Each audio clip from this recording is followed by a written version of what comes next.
যে মোটরসাইকেল আসলে ওই যে ওভারটেক অরেন গাড়ি অরেন দেখছেন ওয়াক এই সাইডে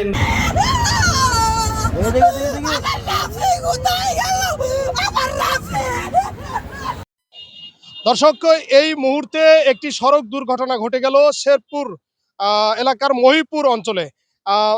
যে ছেলেটি সড়ক দুর্ঘটনায় নিহত হয়েছে তার নাম রাফিউল হাসান। সে শেরপুরের শহীদিয়া আলিয়া মাদ্রাসার একজন ছাত্র। দর্শক, এই মুহূর্তে এই জায়গাটিতেই কিন্তু রাফিউল হাসান কিন্তু সড়ক দুর্ঘটনায় নিহত হয়েছে।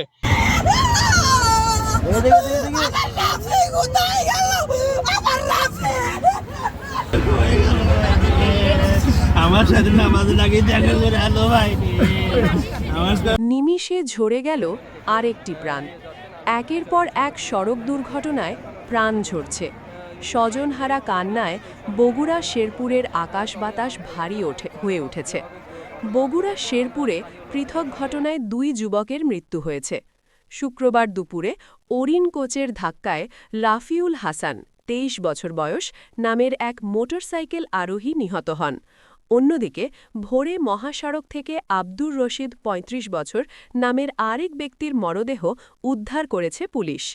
শুক্রবার দুপুর 2:15টার দিকে ঢাকা বগুড়া মহাসড়কের মহিপুর এলাকায় এই দুর্ঘটনা ঘটে। নিহত রাফিউল ইসলাম শেরপুর উপজেলার গাড়িদহ ইউনিয়নের রামেশ্বরপুর গ্রামের রেজাউর করিমের ছেলে। স্থানীয় সূত্রে জানা যায়, শেরপুর বাসস্ট্যান্ড শাহী মসজিদে জুমার নামাজের পর শরীফ ওসমান হাদির খুনিদের গ্রেপ্তারের দাবিতে আয়োজিত একটি বিক্ষোভ মিছিলে অংশ নেন রাফিউল। মিছিল শেষে মোটরসাইকেলে বাড়ি ফেরার পথে মহিপুর এলাকায় পৌঁছলে পেছন থেকে আসা একটি দ্রুতগামী ওরিন পরিবহন অন্য একটি বাসকে উল্টো পথে ওভারটেক করতে গিয়ে রাফিউলের মোটরসাইকেলে সজোরে ধাক্কা দেয়। এতে তিনি রাস্তা ছিটকে পড়ে ঘটনাস্থলেই প্রাণ হারান। এর আগে শুক্রবার ভোরে ঢাকা বগুড়া মহাসড়কের ধুনট মোড় এলাকায় অজ্ঞাত এক ব্যক্তির মরদেহ পড়ে থাকতে দেখে স্থানীয়রা উদ্ধার করে শেরপুর উপজেলা স্বাস্থ্য কমপ্লেক্সে নিয়ে যান।